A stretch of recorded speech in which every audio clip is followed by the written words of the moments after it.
a seguir a ver el libro de Habacuc y ver lo que Dios tiene para nosotros hoy de este libro, ¿no? ¿Qué podemos aprender del libro que Dios tiene para nosotros hoy? No sabemos mucho de ese profeta Habacuc, ¿no? Pero sabemos que era un profeta que Dios le mandó esa profecía, le mandó ese mensaje al profeta. ¿Y él vivía en tiempo lindo o feo? Feo. Pero solo feo. ¿O él había vivido un tiempo lindo también? Los dos. Era una pregunta medio. Estaba en ese momento que sabemos porque vio ese libro, momento difícil, pero ya había visto otro momento lindo, ¿no? Bajo otro rey que llevaba el pueblo a Dios. Ahora estaba viviendo ese tiempo feo, que todo el pueblo iba al contrario de lo que Dios quería, ¿no? Y él frustraba con eso, por el pecado, por la injusticia que abundaba. Y oraba, ¿y cuándo va a contestar Dios mis ruegos? Se va a ser frustrado con el pecado, ¿no? Como nosotros podemos ser frustrados con nosotros mismos, con el pecado que luchamos diariamente, podemos ser frustrados con otros. Y también llega un punto que podemos también ser frustrados con Dios, ¿por qué no me contesta? Y acá el profeta abre su corazón en frente de Dios. Porque sabe que no podemos mentir a Dios. No es que yo venga a ti en la mañana y ¿cómo estás? Todo bien. Pero de repente no todo bien. ¿No? ¿Cuántas veces mentimos? No es todo bien. La verdad tenemos luchas, hemos experimentado problemas en el día ya. Y decimos al otro, todo bien. Pero todo no está bien. A Dios no podemos mentir. Él sabe nuestro pensar, sabe nosotros mejor que nosotros. No podemos mentir a Dios. Y acá vimos al profeta siendo un ejemplo realmente, abriendo su corazón a Dios, clamando a Dios, diciendo, Dios, vos sabes mi corazón. Sabes lo que he vivido, sabes lo que quiero, lo que tú quieres de ese pueblo. Ellos están de contrario. Viven una vida de contrario, aunque son llamados su pueblo, van viviendo una vida horrible. Y se frustró.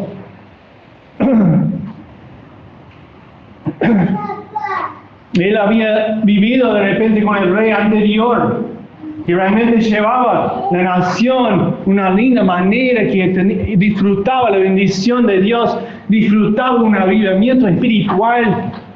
Como el rey limpiaba toda la suciedad que había hecho en la tierra y quería seguir a Dios, encontrar la ley de Dios, regocijaran y unieran todo el pueblo para escuchar la palabra de Dios. Y después esto, en corto plazo ya, quedó todo reverso. Todo injusticia reinaba. Y como vimos, creo que te dije anoche que este librito de 3 capítulos tiene 3 oraciones. Y vimos la primera oración de frustración. Y vimos cómo contestó Dios. ¿Cómo contestó Dios? Bueno, te voy a librar de todo esto. Te voy a mandar avivamiento. Manda los caldeos. Castigo horrible, una nación peor. No puedes creer lo que voy a hacer, dijo Dios. Y ahora vimos el segundo oración. En el fin del capítulo 1 vamos a ver el segundo oración. Es una oración que trae temor. No vimos el temor.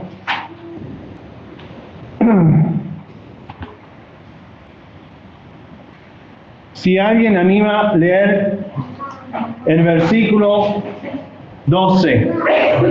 Capítulo 1, versículo 12. Leer en voz alta.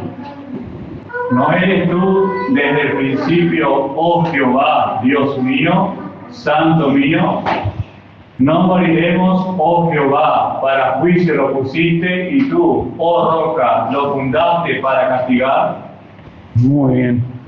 Te vamos, muchas gracias por ayudar. La palabra de Dios dulce es la palabra dulce. Gracias por ayudar. Gracias, los versículos. Si hay que decir otro, lo digo.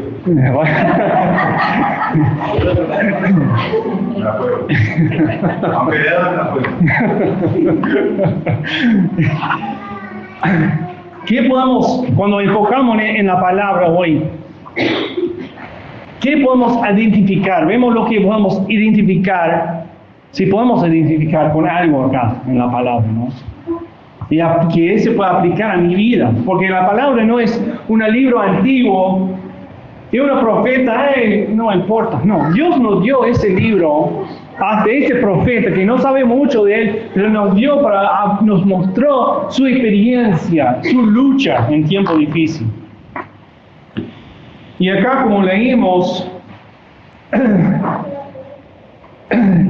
Habacuc contesta con otra oración, ahí contesta a Dios.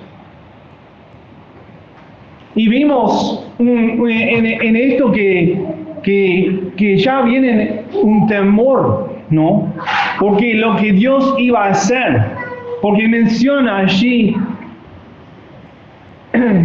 no morimos, ¿no? ¿Cómo entró eso en la cabeza? ¿Morimos?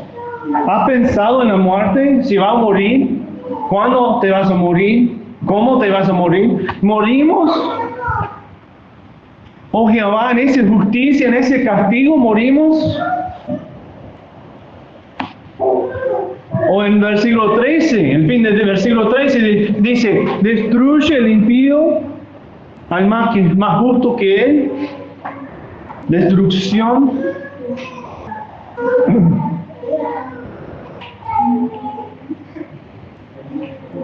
O en versículo 17, cuando dice allí en fin del versículo 17, dice, y no tendrá piedad de aniquilar naciones continuamente.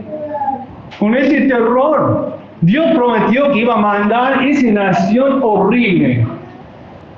La manera que iba a mandar para castigar a su pueblo. Y el profeta, ¿qué va a pasar? Porque si recordamos la primera oración, cuando Dios contestó, Dios no dijo nada sobre la salvación de nadie. Dijo que venían los caldeos, venían como ligeros, como leopardos, más feroces que lobos nocturnos, volaran como águilas que se apresuran a devorar. En esas expresiones iba a venir el enemigo contra su pueblo. Y vimos, cuando Dios tiene que castigar una nación, tiene que castigar el pueblo, los que hicieron a Dios, los que son fieles a Dios, con Dios, ¿sufren o no? Sí. ¿Sí? Sufren. Y eso nos causa que Él tenía temor. Dios manda esa nación contra nosotros como chiquititos, esa nación que viene conquistando. Algo va a pasar.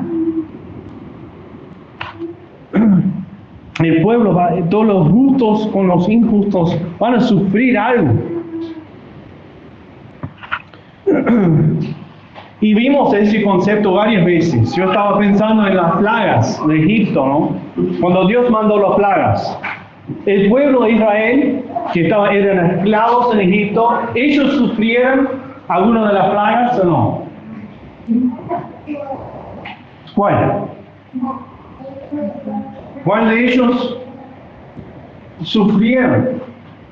Si fijamos en Éxodo capítulo 8, versículo 22 y delante, dice, cuando llegó el cuarto plaga de las moscas, Dios dijo, voy a hacer separación entre mi pueblo y lo de Egipto, para que sepan que yo soy Dios. Y entonces tenemos la primera, la sangre, todo el agua en sangre por 7 días. Después ranas por todos lados. Después piojos. Y ahí llegamos al cuarto y Dios dijo, ahí voy a hacer separación. ¿Para qué? Y dice claramente, para que sepan que yo soy Dios. No.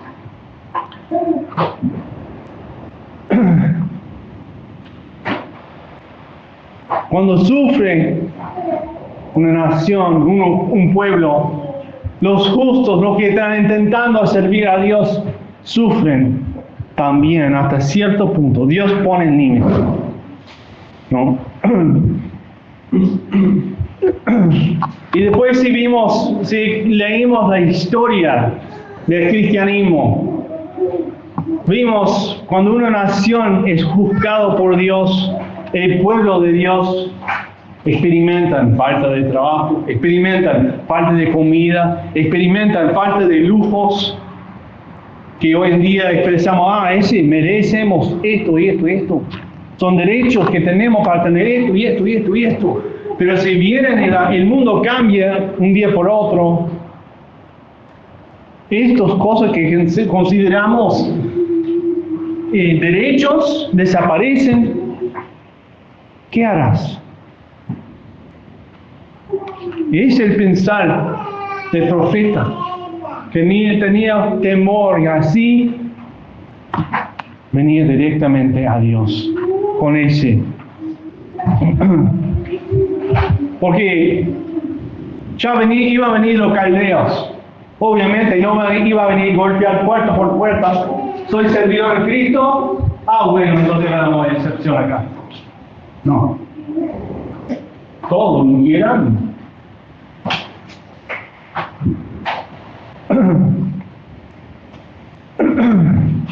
Y yo estaba pensando en diferentes personas que he hablado, que conocieran tal misionero, tal pastor, que hace años que están orando por avivamiento en Uruguay, ¿no? Avivamiento espiritual en Uruguay, que Dios construya su iglesia para hacer luz, para impactar la cultura en donde vivimos.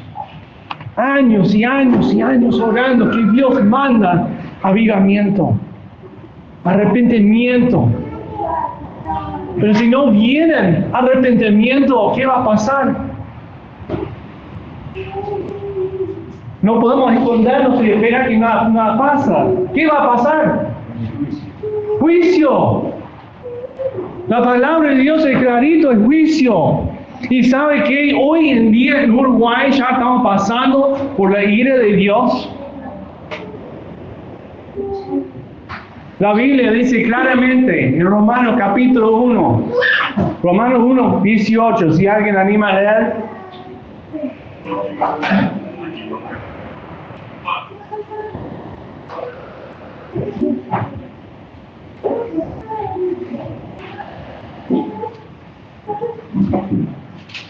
Porque la ira de Dios se revela desde el cielo contra toda impiedad e injusticia de los hombres que defienden con injusticia la verdad.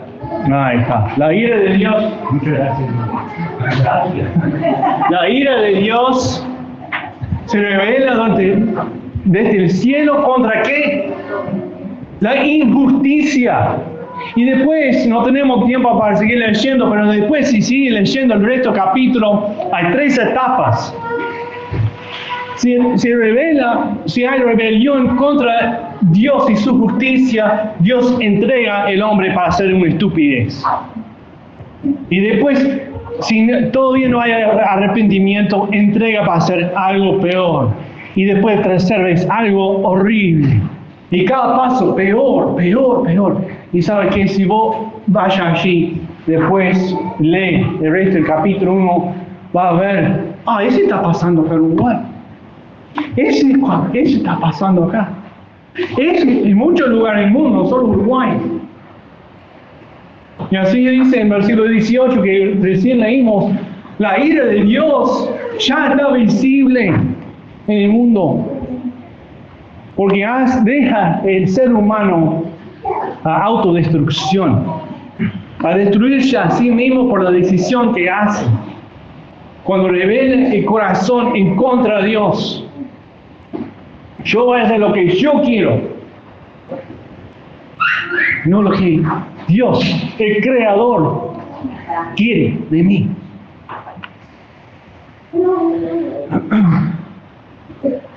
Si no hay arrepentimiento, el juicio solo va a empeorar. Va a ser peor y peor. ¿Y qué significa esto para el creyente? Para uno que es hijo de Dios, ese pensamiento de destrucción, de pérdida que puede venir, si sigue empeorando las cosas, si sigue el juicio de Dios contra la injusticia, ¿qué hacemos si perdimos todo lo que tenemos? Todas las comodidades que tenemos. Y observamos acá que este profeta afronta su miedo. Vimos en versículo 12, afronta su miedo en lo que conoce de Dios y en que está correctamente relacionado con Él. ¿No? Cuando enfrentamos el miedo, cuando realmente nos toca, nos sabemos, como dice el profeta, Dios dijo que iba a pasar. No iba a ser muy lindo. Podría haber perdido hasta su vida. Él centró su vida como tomó realmente una verdad. El juicio de Dios viene, de verdad. Entonces, ¿qué hacemos? ¿Qué aferró Él? ¿En qué aferró Él? ¿Cómo enfrentamos ese miedo, ese temor? Cuando realmente entendemos nuestra situación y lo débil que somos. Y lo que podemos perder todo lo que disfrutamos. Impresionante la cosa que disfrutamos. Las comodidades que tenemos.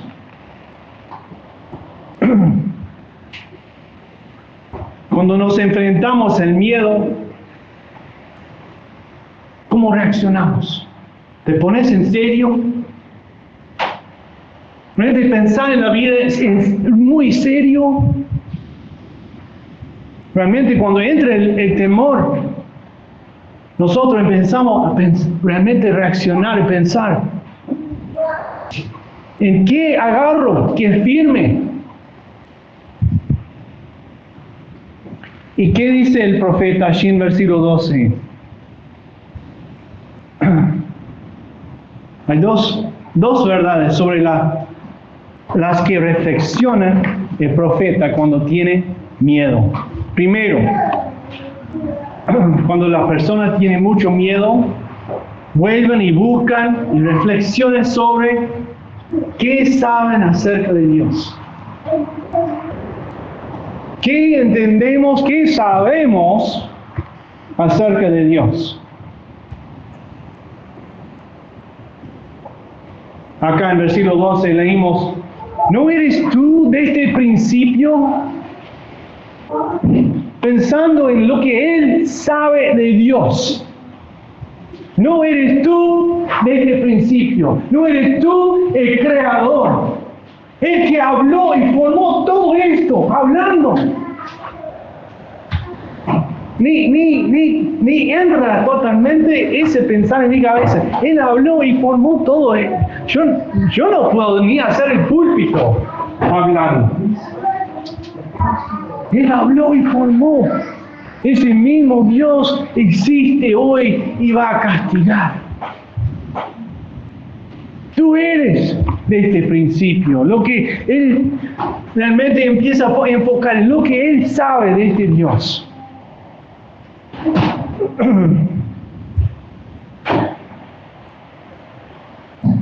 Cuando empezamos a pensar en todas las cosas alrededor de nuestras vidas, las cosas que nos llevan a nuestras preocupaciones, la cosa que ocupa nuestro tiempo. Cuando pensamos, ¿en qué? Todos tenemos el mismo horario, ¿no? Tenemos el mismo tiempo. ¿Cuántas horas en un día? 24. Todos tenemos el mismo tiempo. ¿Y cómo ocupamos a ese tiempo? ¿En qué está ocupado? ¿Está ordenado? Y nuestras vidas y las cosas que tenemos en nuestras vidas, ya tenemos muchas preocupaciones. Y de repente empezamos a tener hasta intoxicado, todo preocupado por lo que tenemos, esto y otro, y tengo que pasar esto, otro, y tengo que tener esto, entonces tengo que trabajar más para allá. Y ya tenemos, ya todo en nuestra vida se llena y sobrellena.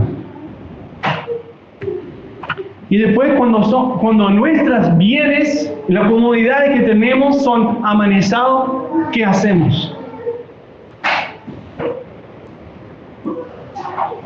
Nuestra vida es demasiado tranquilo. Si comparamos, yo estaba leyendo algunas historias del cristianismo y diferentes personas, los héroes de fe, lo que pasaron ellos.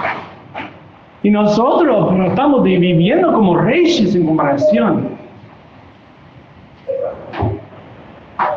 Vivimos una vida demasiado tranquilo. Ya tenemos todo, comodidades. Pero cuando nos sentimos amenazados, ¿qué te va a dar seguridad y estabilidad? Cuando todo lo que tenés puede ser quitado así, en una noche, ¿en qué te va a buscar la seguridad? ¿Dónde encuentras la seguridad y estabilidad? El único lugar es en Dios. En saber quién es Él.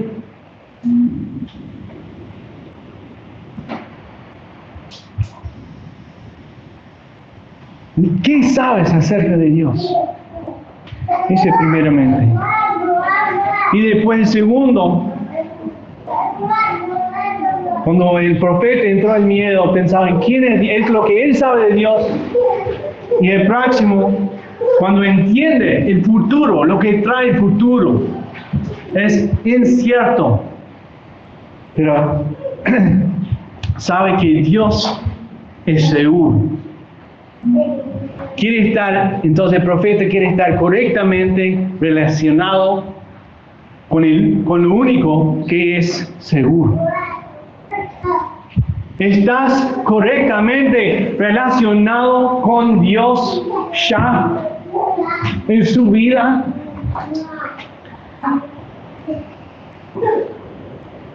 Porque vimos allí en versículo 12 lo que dice: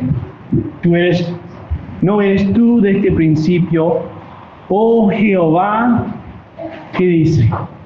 Dios mío. Tiene relación con el único verdadero Dios, el Creador. Él quiere tener relación con cada persona. Relación personal. No como un grupo que todos vamos al mismo lugar, ya juntamos y ya hacemos todo bien. No. Él quiere relacionar con cada persona. Sabe cada pensamiento que tenemos. Puedes decir, Dios mío. Es una pregunta muy importante. Porque cuando todo lo demás está sacudido, incierto, hasta su vida, ¿qué vas a agarrar?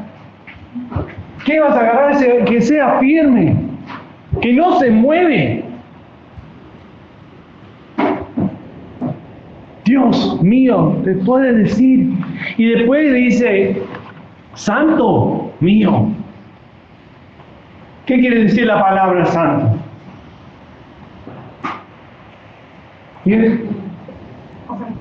apartado, ¿qué más?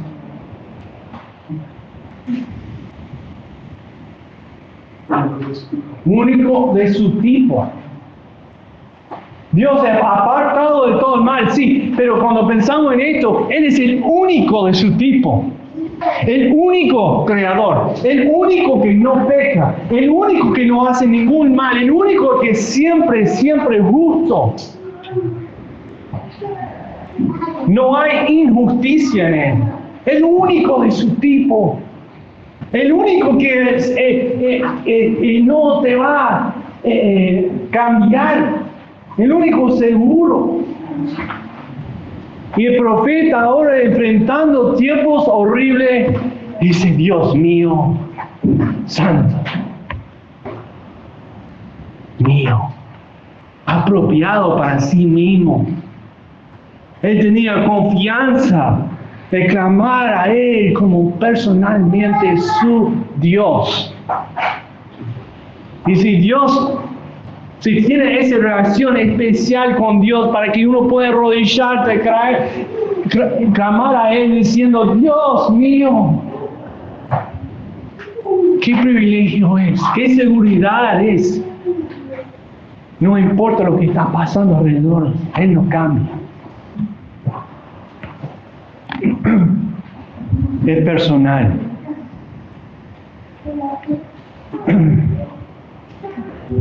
Si sabemos que estamos enfrentando el juicio de Dios,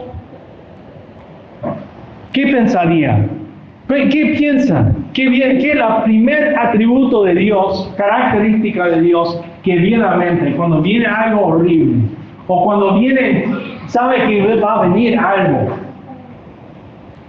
en su vida.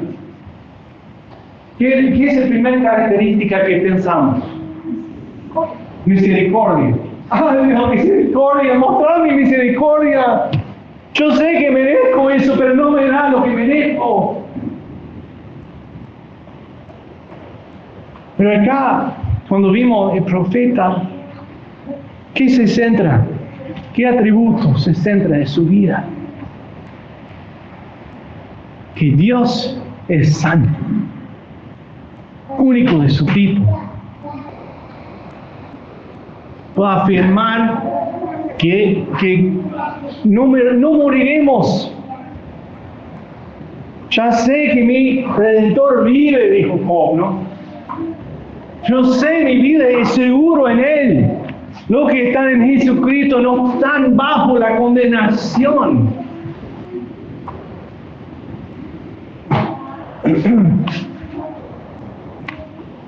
Se centra en el hecho que Dios es santo. ¿Y ese qué significa? Va a hacer el correcto. No era, va a ser el correcto. Eso me hace pensar en Abraham, ¿no? En Abraham, cuando Abraham mandó los ángeles y después dijo, voy a decir a Abraham lo que voy a hacer con estas ciudades llenas de pecado. Voy a decir a Abraham lo que voy a hacer. Y después que le contó lo que iba a hacer, en Génesis capítulo 18, 25, si alguien anima a leer. Génesis 18, 25. ¿Cómo respondió Abraham cuando escuchó esa destrucción que iba a hacer Dios? Ezequiel. Lejos de ti he de hacer tal que hagas al justo, condenado, impío, y que sea el justo tratado como el impío. Nunca tragarás el pez de toda la tierra. No ha de hacer lo que es justo. Eso mismo, ¿no? Gracias. Abraham decía esto a Dios. Él afirmaba lo que es una cosa que se ha centrado en su vida, es que Dios es justo y siempre hace lo correcto. Y ahí hace esa pregunta. El juez de toda la tierra que siempre es justo. Va a destruir el justo con el injusto. Sé que va a hacer lo correcto siempre. Confiaba que Dios hace el correcto siempre.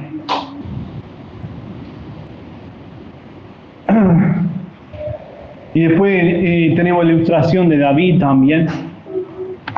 David, cuando contó el pueblo, en 2 Samuel, capítulo 24, versículos 12 a 14.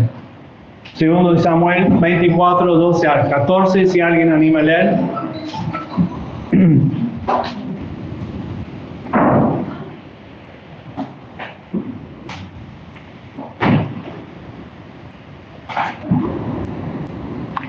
El castigo que Dios mandó por el profeta que iba a mandar a David y la nación. 2 Samuel 24, 12 a 14. ¿Quién va a leer?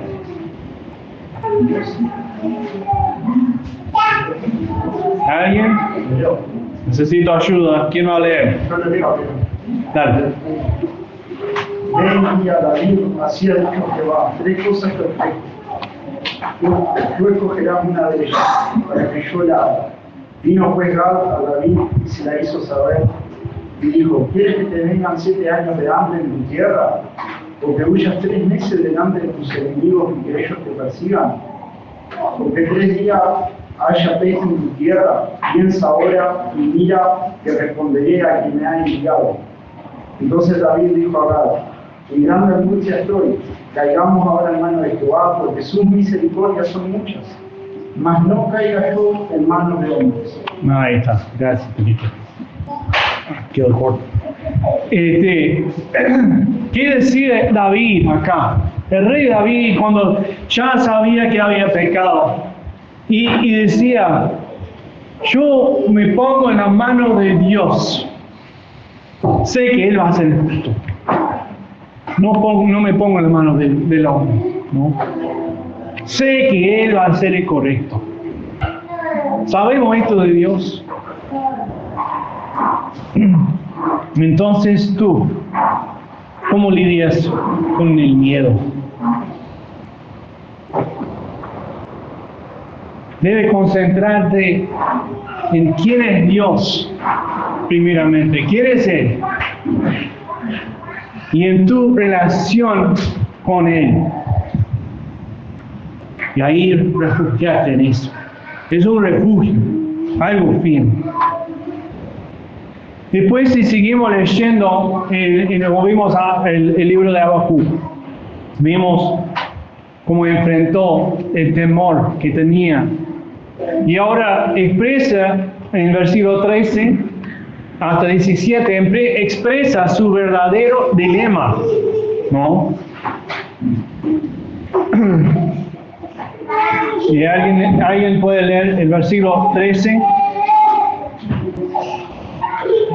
Muy limpio eres de ojo para ver el mal, y puedes ver el agravio, porque ves a los menospreciadores y callas, cuando destruye el impío al más justo que él. Ahí está. Entonces Dios iba a mandar ese castigo, pero no iba a mandar por alguien, un profeta, no, un santo para venir y predicarles, no. Dios iba a mandar una nación peor, que hacían peor cosa que ellos. Horrible. Dios iba a mandar para castigar. Y el profeta como no entendía. ¿Cómo puedes hacer? Sé que va a ser justo.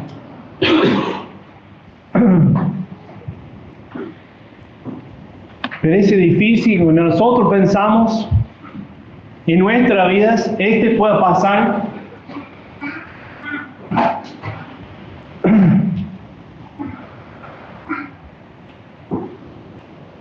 Muchas veces sabemos que, bueno, yo estoy viviendo mi vida así, pero después, ¿qué hacemos? Yo ando más o menos bien. Yo sé que hay cosas que puedo mejorar en mi vida, pero ando más o menos bien. Pero tal y fulano, en comparado al tal y fulano, Soy pero mejor. No, así es, ¿no? ¿Has hecho esto? ¿O solo yo? Yo ando bien porque en comparación de tal y fulano, yo soy sano. Hacemos esa comparación, ¿no? En nuestras vidas. Pensamos, nosotros estamos bien.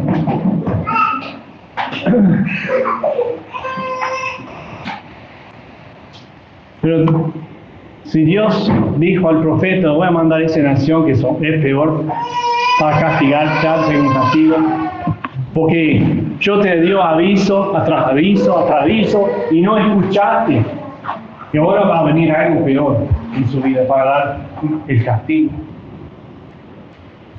Puede pasar a nosotros. Si nos arrepentimos, en nuestro corazón delante de Dios nos arrepentimos, Dios puede usar a alguien peor para castigarnos. Es lo que el profeta estaba luchando acá en estos versículos, ¿no? Hay que tomar en serio la vida para Dios. No solo llevarlo más o menos para que quedamos bien prolijitos ahí, digamos, en el grupo. Pero ¿qué tiene Dios para ti? ¿Qué compromiso tiene vos con Dios? Voy a hacer lo que tú quieres para mí, voy a vivir la manera que tú me muestra de su palabra, voy a vivir hoy. Es un compromiso grande. ¿Por qué? ¿Por qué es tan difícil? Porque todo el mundo va para allá. Y vos vas acá solo. Muchas veces te sentís solo yendo para allá y todo el mundo va en la otra dirección, opuesto. ¿Cuesta? Es una pregunta, ¿cuesta o no? ¿O es fácil? Cuesta. Cuesta porque nosotros, siendo humanos, somos tan tentados a no ser distinguidos, ya voy a mezclar. Puede ser más o menos así para no interromper la vida y llevar bien con todo. Pero Dios quiere que nosotros hacemos compromiso con Él, no con el mundo. Si Él cambió mi vida, si Él murió en la cruz por ti, pagó su vida, no para que vos sigas el corriente del mundo, pero para que hacer un compromiso en serio con Él, para vivir por Él, no por el mundo.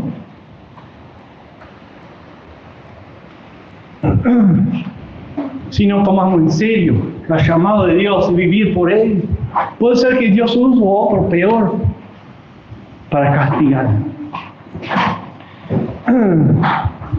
El segundo dilema allí en versículo 14. ¿Alguien anima a leer el versículo 14? La palabra dulce. Y hace que sean los hombres como los peces del mar, como los que tienen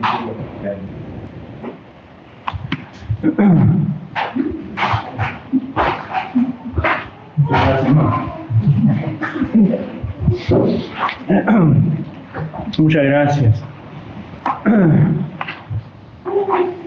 ¿Qué hace? ¿Qué dice acá en otra palabra, no? Nuestra tendencia es, bueno, si Dios levantará un líder, ahí yo sí va a traer. Así, ahí Él levanta la bandera, ahí yo lo sigo atrás. Y de repente, como habían experimentado unos años, pocos años después, antes, ¿no? Dios levantó al rey Josías. Allí cambió el pueblo, ya seguían atrás de él. ¿No? Si levanta un líder, sí, yo voy ahí. Así como dice en el versículo que recién leímos, ¿no? Como los peces de mar que no tienen, aparentemente, no tienen un líder, ya van como son todos juntos, ¿no? O los reptiles, que no tienen quien los gobierna. No tienen un líder que va, levanta la bandera y ya atrás. Esto, vamos. Entonces, ¿qué hacemos? Si nos levanta uno, nosotros ya escondimos, ya hacemos como para no ser distintos. No comprometernos a servir a Dios y no al hombre. El versículo 15 a 17, si alguien anima a leer. Sacará a todos con anzuelo, los recogerá con su red y los juntará en su muralla, por lo cual se alegrará y se regocijará. Por esto hará sacrificio a su red y ofrecerá sahumerios a sus machas, porque con ellos engordó su porción Ahí está. y engrasó su comida. Vaciará por eso su red y no tendrá piedad de aniquilar naciones continuamente. Gracias. Es lo que habla acá, ¿no? Que los malvados toman el pueblo de Dios y luego, ¿qué hacen? Regocijan. ¿De quién tienen dominio sobre los justos? Mirá, ya tenemos dominio sobre los justos. Y después, hacerlo hasta peor, ¿no? Atribuyen su éxito ¿a qué? Al hecho de que sirvan a los ídolos, ¿no? Y eso resulta en destrucción sin misericordia. Entonces, entre estas dos cosas que Dios usa lo peor para castigar, y Dios no levanta un líder para guiar su pueblo, como ya habían experimentado, Dios iba a usar estas cosas. Y allí el profeta preguntaba en cuanto a esto, ¿no?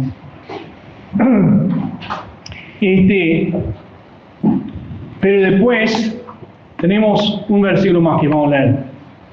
Vamos a leer el primer versículo del capítulo 2. ¿No? Capítulo 2, versículo 1. Sobre mí guardará, estaré y sobre la fortaleza afirmaré el pie. Y velaré para verlo lo que se me dirá. Y que he de Responder, tocante.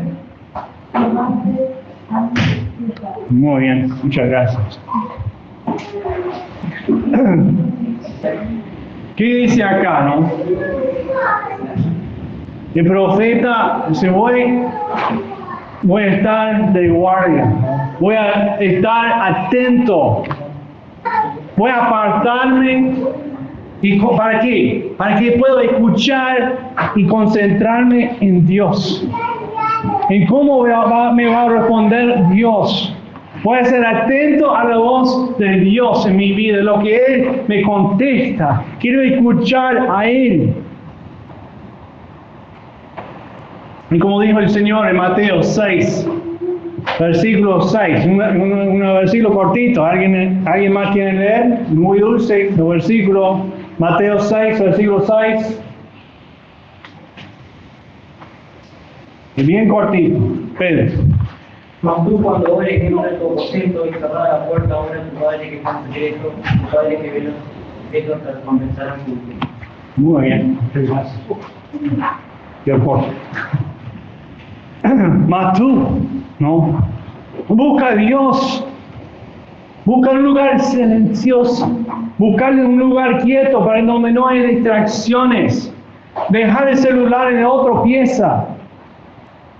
Ponerte en lugar, buscar para escuchar a Dios.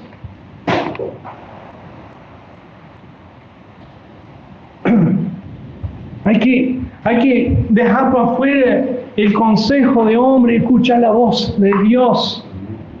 Es como en Moisés, cuando levantó el tabernáculo en el desierto, ¿recuerdan? En Éxodo capítulo 33, versículo 7. Muy dulce la palabra de Dios. Éxodo 33:7.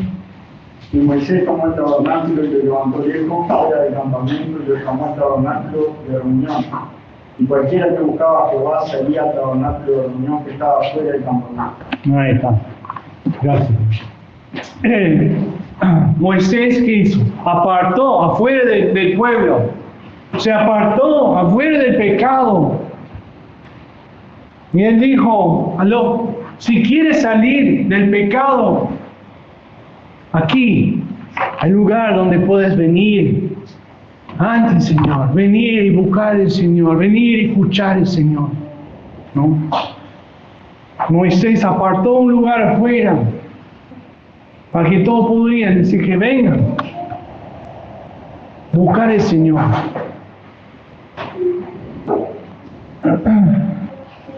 Si tenemos miedo, ¿qué debemos hacer?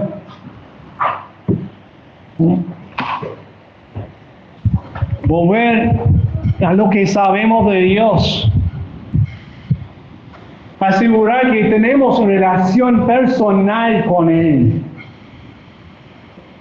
Después, como dijo el profeta, voy a guardar, ponerme firme, escuchar la voz del Señor.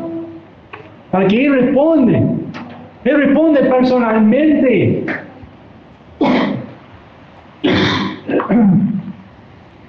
Entonces vimos acá oración sincera. No ocultar a Dios el dolor, no ocultar a Dios la duda. Él puede manejar. Él sabe tu corazón. No te puede esconder, no te puede mentir a Dios. Él sabe lo que está pasando. Confiar en su carácter. ¿Quién es Dios? Aun cuando no entiendes el camino, aferrarte en su carácter. No sé lo que va a hacer Dios, pero yo sé que va a ser correcto. Es santo, justo, Él es fiel. Y tener esa actitud de espera. No, el profeta se subía su fortaleza, la fortaleza, una piedra, agarraba esa piedra en un corriente, pensaba en una ilustración, ¿no? Agarrando una piedra en medio de un río, subiendo una piedra, agarrando ese lugar donde está firme, todo alrededor, peligro, muerte. Esto es lo que es firme, la fidelidad de Dios. Y espera que Él te contesta su oración. Vamos a terminar con una palabra de oración.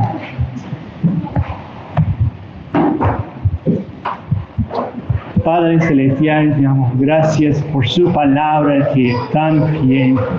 Le damos gracias, muchas gracias que tenemos en nuestras manos, tenemos estos tiempos juntos para estudiar su palabra.